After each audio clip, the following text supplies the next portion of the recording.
네, 여러분 안녕하세요. 다들 우리 손 한번 흔들고 시작할까요? 안녕하세요. 온라인 혐오를 말하다? 라는 온라인 뒷담회로 만났는데 여기 앉으신 분들 짧게 소개하고 그 다음 이야기로 넘어가 볼게요. 저는 청년참여연대에서 활동하고 있는 조희연입니다. 안녕하세요. 저는 대학 페미니스트 공동체 유니브페미에서 활동하고 있는 서영이라고 합니다. 반갑습니다. 네, 저는 천주교인권위원회에서 차별금지법 제정연대 담당하고 있는 예정이라고 합니다. 반갑습니다.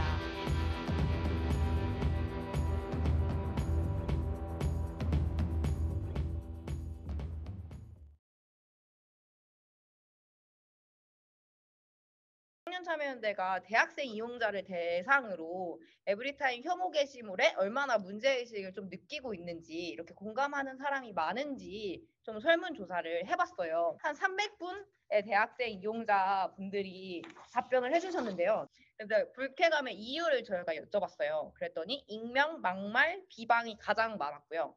그 다음이 여성 혐오 등 소수자 혐오, 이게 그 다음으로 많았어요. 그리고 그 다음으로 비슷하게 음란성 글, 그리고 정치적 편향성이나 아니면은 남성 혐오가 약간 느껴진다, 이런 게 있었고, 그리고 기타 뭐 마녀 사냥이나 아니면 종교, 그리고 학내 민주주의나 학생회를 저하하거나 아니면 사칭하거나 저격하거나 이런 글들이 좀 있었다고 하네요.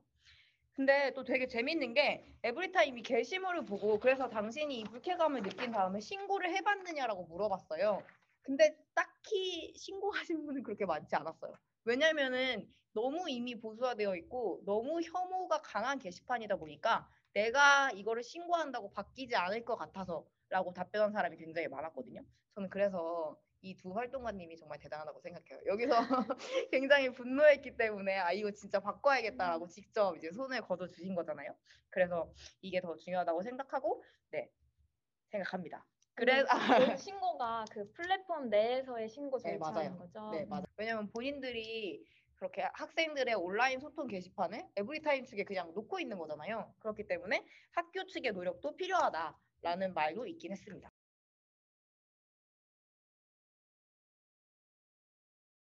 페미에서도 좀 뭐 설문을 했다거나 아니면 관련 모니터링을 한 그런 활동이 있으셨을까요? 네, 그래서 저희는 올해 한 4월, 5월쯤부터 지금 9월까지 F5 프로젝트라는 이름으로 F5가 키보드에서 세로 고침이잖아요. 그래서 네, 이렇게 이렇게 색을 도망치는 거 말고 뭔가 여기서 X 버튼을 눌러서 나가지 말고 F5를 해보자 해서 좀 새로 고침하기 위해서 뭐가 필요할지 좀 공부하는 활동이 좀 주로 많았고, 그리고 그렇게 해서 모니터링을 한 결과를 가지고 방송통신심의위원회에다가 이제 고발하는 기자회견도 열었었습니다. 네, 그래서 그런 활동을 좀 했고요. 그래서 올해 모니터링 결과가 좀 유의미한 게 있었는데, 사실 이게 저희가 한 596개 정도 그 게시물을 분석을 했는데, 이렇게 얘기를 하면은 뭐 그렇게 25개 학교 중에서 그 정도면 적은 거 아니냐 막 이렇게 얘기를 하시는데, 사실 저희가 전담 팀을 꾸려서 막 이거를 계속 본 게 아니라 일주일에 한 번 1시간씩 6명이서 모은 거거든요. 근데도 이렇게 많이 모였다라는 게 의미가 있는 것 같고, 그리고 뭔가 놀라웠던 건 어쨌든 여성 혐오랑 페미니스트 혐오가 절반에 가까워, 네, 그 중에서 절반이었고, 그리고 올해 같은 경우는 코로나 이 상황 때문에 뭔가 그 코로나 확산세에 따라서 혐오가 옮겨가는 양상이 그러니까 사회에서뿐만이 아니라 대학 게시판에서도 똑같이 되풀이 됐다라는 게 좀 유의미한 결과였던 것 같아요. 그래서 아니라 뭔가 기준을 만들라는 것이었는데 그것도 제대로 반영되지 않고 있고, 계속 지적되는 게 이제 그 기준도 그냥 차별금지법이 없어서이기도 해요. 그러니까 그런 기준이 없으니까 그냥 무조건 지금 현행법에 있는, 네, 그래서 현행법에 있는 모욕이나 명예훼손만 가지고 와서 마치 그것보다 한 단계 낮은 수위의 어떤 행정 조치를 하는 곳이 돼버린 거예요. 그러니까 혐오 표현을 규제하지는 못하고 그냥 좀 낮은 수위의 모욕이면은 삭제해줄게.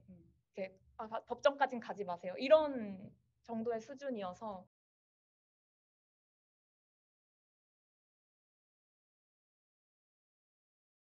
말씀하셨는데 약간 덧붙이자면 아까 그 토론회 준비하면서 또 보니까 2018년, 19년쯤에 이제 그 실태조사 또 이번에는 이제 그 인권단체 활동가 그 이제 학생 그리고 공무원 이제 뭐 일선 기관에 있는 사람들 대상으로 이제 FGI 형식으로 해가지고 했던 그 또 이 면담 결과에 보면은 방심이 포함해서 그런 이런 거를 좀 관리해야 되는 그룹에서는 차별금지법이 없으니까 우리가 뭘 보고 만들지 모르겠다라고 답변을 하면서 그래서 우리 사회에 차별금지법이 필요하고 이걸 만들어야 우리가 가이드라인 제대로 만들 수 있겠다라고 그 방심이 어느 분인지는 모르겠으나 네 그분이 이제 그런 답변을 하시기도 했던 거를 볼 수 있더라고요. 이미 처리 규정에서 이걸 뭐로 해야 될지가 되게 애매할 때가 많대요. 그러니까 명백하게 성희롱이면은 그걸로 할 수 있는데 뭔가 좀 애매할 경우들에는 그게 어렵고 네, 그래가지고 뭔가 분명하게 차별금지법을 많이 언급해 주시는 분들이 되게 많았고 차별금지법이 그 자체로 그러니까 표현을 이렇게 제재하는 법은 아니지만 그럼에도 그 합의가 없어서 너무 어렵다. 맞아. 네, 그런 말씀을 진짜 많이 해주셨어요.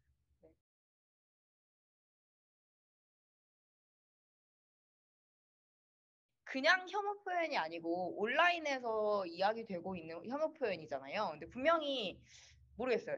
온라인이어서 더 혐오 표현이 더 우익화되거나 보수화돼서 나타나는 건지 아니면은 일상에서 우리가 그렇게 너무 차별적으로 살아왔기 때문에 이 온라인에서 그대로 드러나는 건지 잘 모르겠는데 혹시 이 두 개가 뭔가 다른 점이 있다고 느끼세요? 온라인 혐오 표현과 아니면 그냥 일상에서 하는 오프라인 혐오 표현?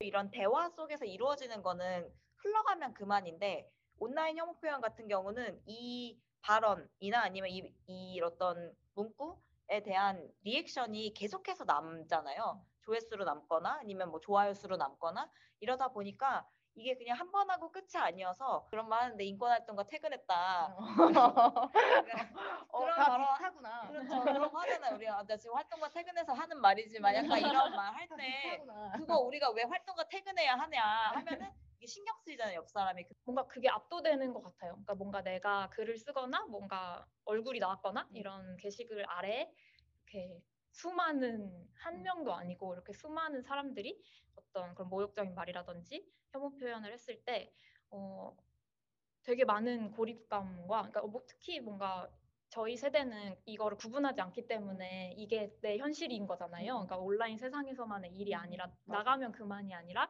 내 일상과 직결되는 건데 그러다 보니까 그런 불안이나 고립감이 더 큰 부분도 있는 것 같고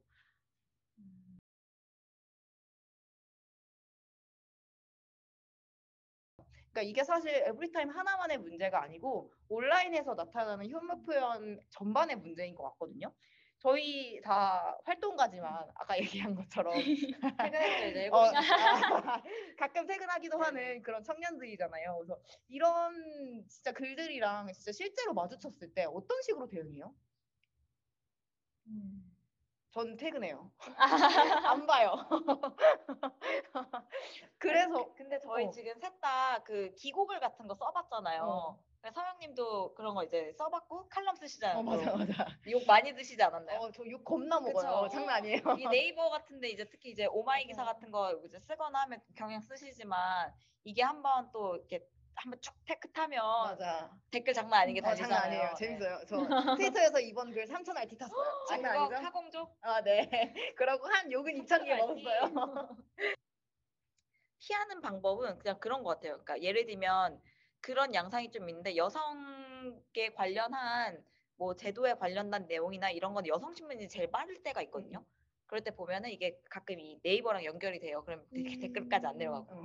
되게 글까지 안 반반이잖아요. 보는데. 반반이죠. 되게 궁금한데 안 보고 싶고 막 이런 느낌이 들긴 한데 그냥 그러니까 확실히 좀 그런 게 힘든 사람들이 피하게 되는 거를 저를 돌아보면서도 그런 것 같더라고요. 수영님 어때요? 저는 사실 뭐 제가 쓴 기사나 그런 거에 달린 댓글은 그냥 궁금하니까 보긴 봐요. 재밌지 않아요, 근데? 그리고 뭐 그렇게 저는 뭔가 그렇게 많지는 않았던 것 같기도 하고 이렇게 별로 이렇게 유명한 글을 많이 안 써서 삼촌 아침 못 하더라고요. 네, 그래서 쉽지 않습니다, 여러분. 그렇게 많이 먹어보진 않았지만 그냥 이렇게 궁금하면 보는데 그냥 이거는 사실 그냥 이렇게 제 상상 속에 모르는 누군가 달았다고 생각하고 그냥 넘기긴 하거든요.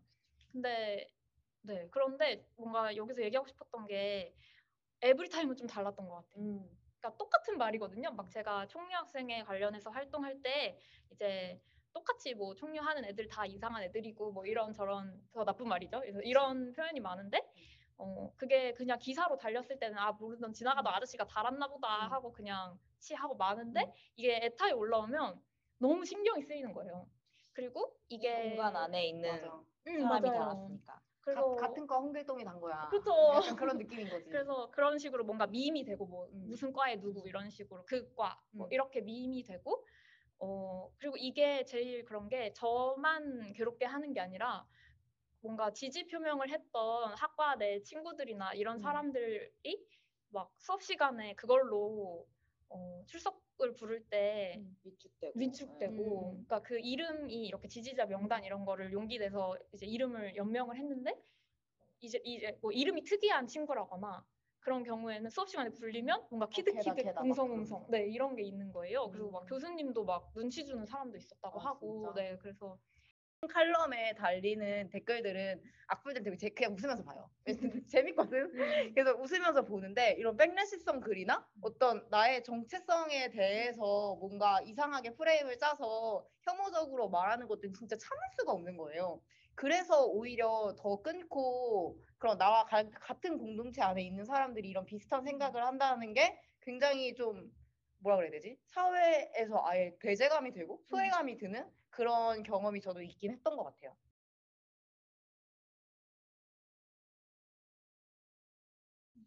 네, 근데 혹시 근데 제가 백래시라는 단어를 썼는데 혹시 백래시 어떤 뜻인지 모르는 분도 계실 것 같아서 짧게 설명해 주실 수 있을까요? 두 분 중에 한 분이? 서영님 설명해 주실 수 있을까요? 서영님이 하셔야 될 것 네. 같습니다. 아, 네. 주로 뭐 요즘에는 그런 인권 백래시라고 하기도 하고 페미니즘 백래시라고 하기도 하는데 이런 어떤 운동에 대한 반동을 이제 영어로 백래시라고 하는 걸로 알고 있고요. 그래서 주로 이제 대학 온라인 커뮤니티 같은 경우에는 이렇게 학내에 페미니즘 단위들이 막 생기기 시작하고 활동이 되게 눈에 보이는 활동이 활발해졌을 때 등장했죠. 이 백래시가. 그래서 뭐 쟤네들이 어떤 애들이다부터 시작을 해서 뭐 누구의 뭐 무슨 후원을 받아서 하는 거다 뭐 이런 얘기들이 막 억측이 나오고 사진 찍어서 올라오고 네, 뭐 이런 식으로 백래시들이 되게 여러 양상으로 나왔던 것 같고 또 온라인에서만 있었던 언어적으로만 있었던 백래시가 이제 점점 밖으로 나오는 거죠. 그래서 이제 현수막을 네, 찍는다거나 실제로 현수막을 찍고 대자보를 찍고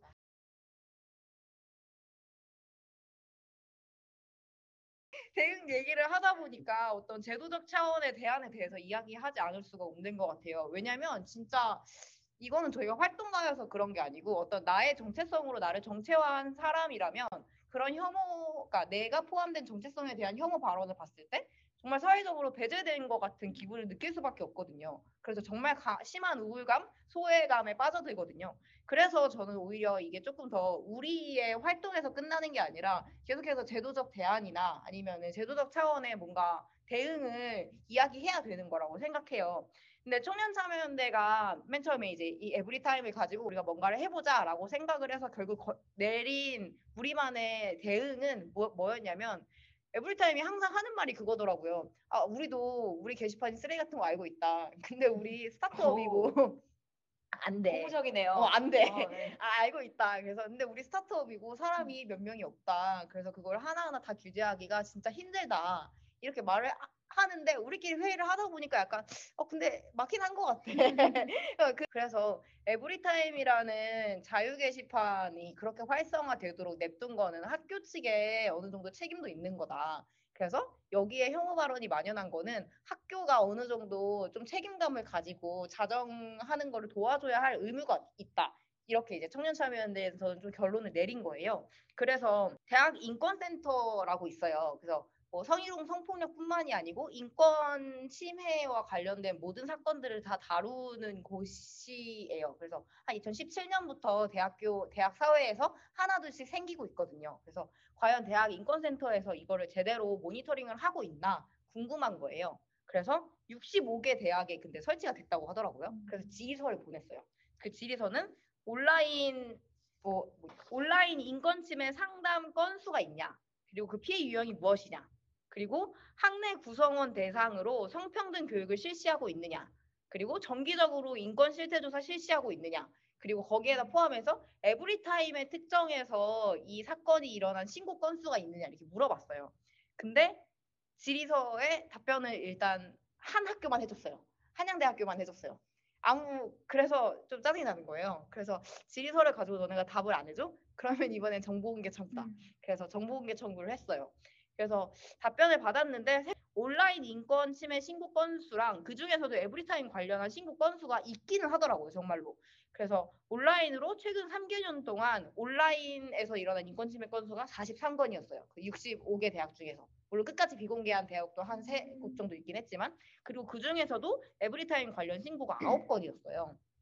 근데 한양대학교가 굉장히 답변을 좀 인상적으로 해줬거든요. 에브리타임은 익명성의 유지로 인해서 혐오 표현이 더욱 난무하고 있으며 사건과 관련해서 실명을 요구해도 그 자기들의 사이트에 있는 2주 이상 된 기록은 그냥 다 날라갔다고 하면서 확인해 줄 수 없다. 이렇게 말을 해서 지금 징계 처리 자체가 아예 유보됐다고, 그 사건 자체가 유보됐다고 그렇게 얘기를 하더라고요. 그래서 전체 대학에서 좀 에브리타임 측의 윤리 규정 마련 등의 방안을 함께 요구하자라고 얘기하는 운동이 좀 일어났으면 좋겠다라는 식으로 얘기를 담당자가 해주셨거든요. 그래서 이게 확실히 에브리타임 쪽에 어떤 그 뭐냐 개발 프로그램 상의 문제라거나 아니면 분명 윤리 규정의 문제도 있긴 하구나라는 거를 좀 느꼈던 그런 활동이었어요.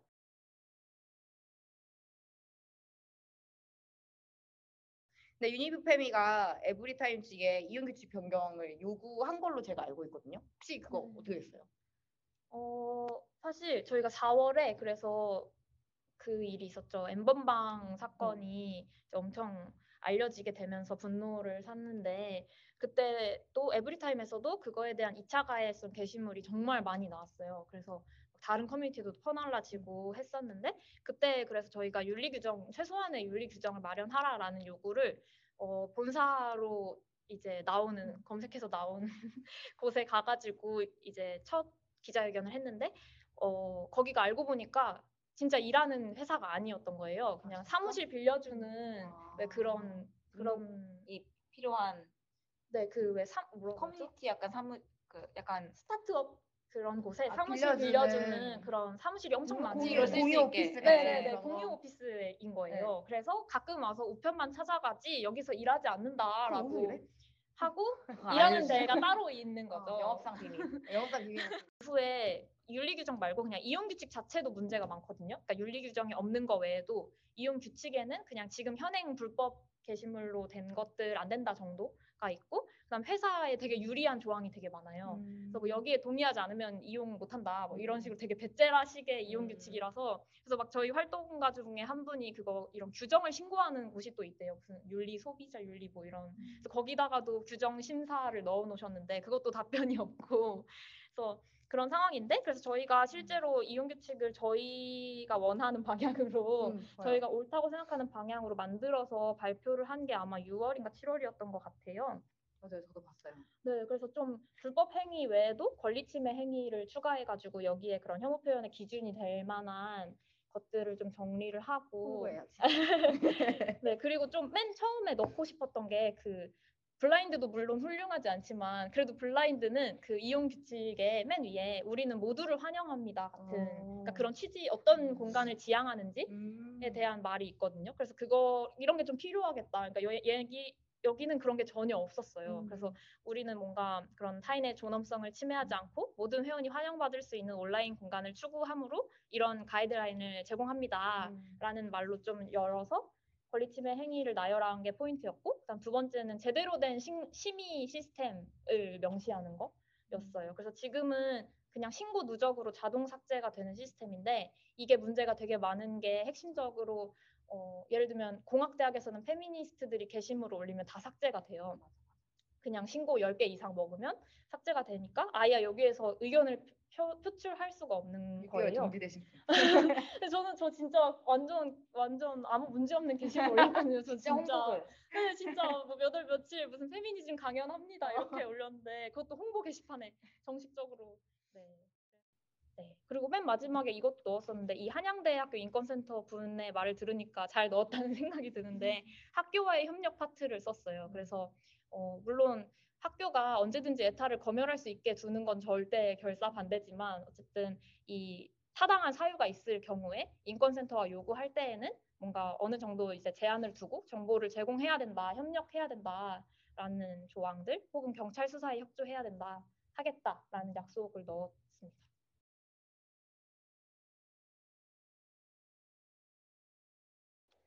이게 그래서 지금 계속 혐오나 차별, 뭐 표현의 자유 이런 얘기 계속 하고 있는데 이 혐오와 차별에 대해서 지속적으로 제기되어 온 이제 제도적 차원의 대안이 차별금지법이에요. 포괄적 차별금지법. 차별금지법이 지금 발의가 됐죠?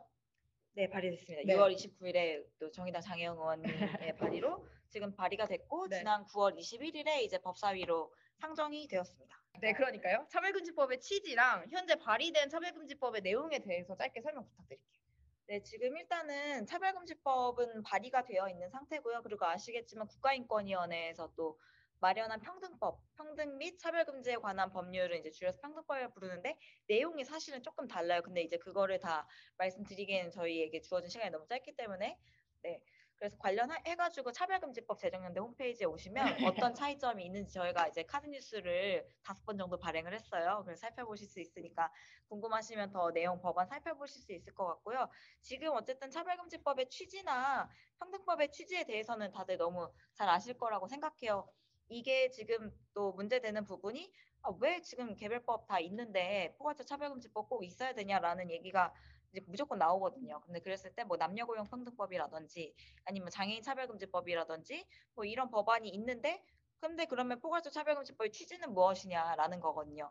그래서 보면은 우리가 살면서 한 정체성으로만 살지 않거든요, 결코. 저희는 지금 청년 여성이지만 언젠간 노인 여성이 될 것이고, 그리고 살다 보면 나의 정체성에 대해서 생각해 봤을 때 내가 성소수자가 될 수도 있고, 살아가다 보면 지금은 비장애인이지만 장애인이 될 수도 있는 것이고, 그리고 또 그런 얘기 많이 하잖아. 우리가 다른 나라 가면 똑같이 이주민이다. 라는 이야기도 하듯이 우리의 삶은 되게 유동적인데 어느 한 사유만 가지고 이 차별금지법을 만들었을 때 그 법들의 역할은 무조건 또 이제 또 존재합니다. 왜냐하면 특수성이라는 게 있기 때문에.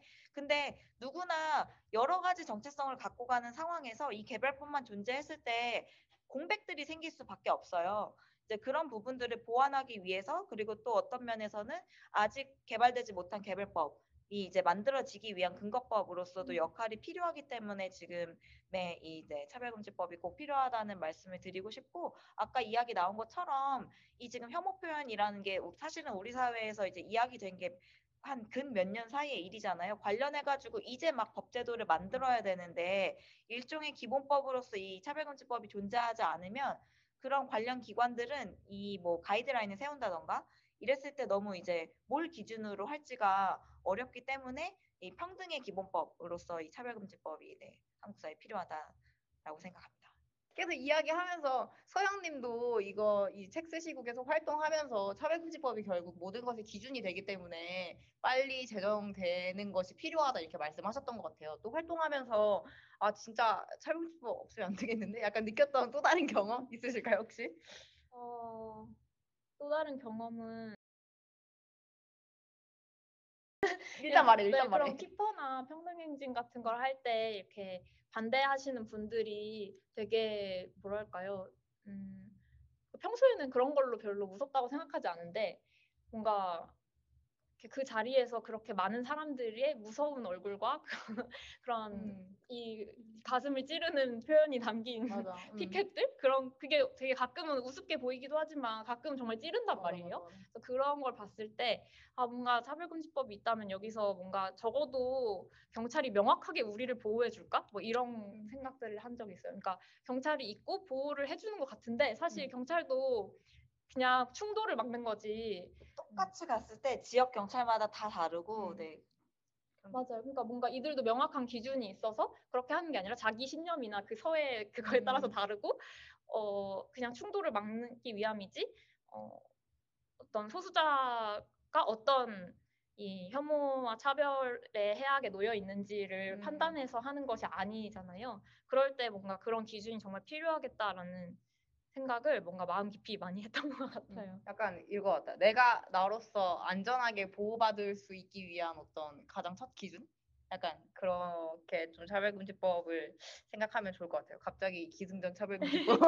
이제 말씀하신 그런 것도 사실은 그 경찰 내 인권위원회나 이런 데서도 내부 내규들 만들거든요. 이제 그런 것도 사실은 참조할 때 이런 차별금지법 같은 게 있으면 이제 그런 걸 또 참조해서 많이 만들기도 하고 저희가 질문지 짤 때 아마 이 부분 나왔던 게 사실은 그런 거였어요. 이 차별금지법 만들어지면 이런 사람들 다 잡아갈 수 있겠지. 아니면 이런 표현들 다 이제 문제적인 게시글로 돼가지고 다 규제할 수 있겠지. 이제 이런 상상을 사실은 많이 하지만 지금의 이 차별금지법 내용에는 사실은 온라인 혐오 표현에 관련해서는 규제가 되는 것은 아니거든요. 근데 그렇지만 저희가 앞에 약간 이미 여러 번 나와가지고 말씀을 드리자면 이 근거 기준 무엇이 차별이고 무엇이 평등이고 무엇이 혐오인지에 대해서 규정이 전혀 없거든요. 대한민국 법에. 그래서 이게 근거 규정이 있어야지 이런 거를 봤을 때 온라인 혐오 표현 그 정의 규정 우리 꼭 넣잖아요. 그런 거 할 때 정의 규정으로 참고할 수 있는 법이 이제 기본적으로 있어야 관련해서 세부적인 법안들이 만들어질 수 있기 때문에 그럼에도 불구하고 차별금지법이 필요하다라는 말씀을 저희가 드리는 것이고요.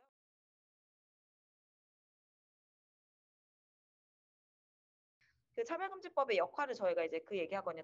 다음 평등의 이야기를 쓰자라고 이야기하는 게 우리가 아직 사실은 이 차별금지법이 저는 한국 사회에서 통과되지 못한 게 어떤 차별들은 아니면 이제 그 누구도 어떤 이유로든 차별받지 않는 세상이 와야 합니다에 아직 동의를 못한 거라고 저는 생각하거든요. 뭐 그게 아직 국회만 남았든 어쨌든 이 법을 제정하는 데 있어서 그 명제에 동의하지 못하는 사람이 있기 때문에 이 법이 아직 제정이 못 된 거잖아요. 그러면 이제 차별금지법이 제정되면 적어도 어떤 사람도 무슨 이유에서든 부당한 차별을 겪지 않아도 된다가 사회적 합의가 된다는 거잖아요. 차별금지법이 만들어지면 자 그럼 이제 그 다음 우리는 이제 우리의 평등의 이야기를 또 더 써보자라는 이야기를 하려면 이거는 이제 짚고 넘어가야 우리가 꿈꾸는 그 이상의 또 한 발 나아간 평등의 세상을 꿈꾸고 그려볼 수 있지 않을까. 그래서 차별금지법 정도는 만드는 대한민국이 되어야 되지 않을까 합니다.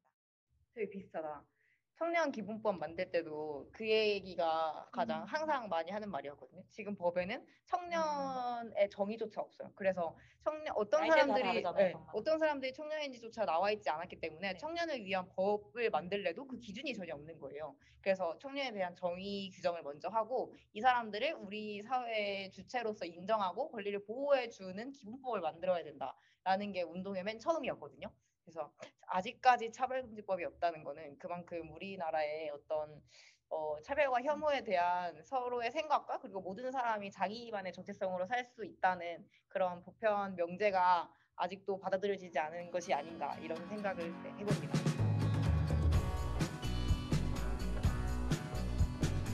네, 같이 이야기 나눠주신 참가자 여러분 그리고 옆에 계신 예정활동가, 소영활동가님께 다시 박수 한번 드리면서 오늘의 뒷담회를 마치도록 하겠습니다. 고생하셨습니다.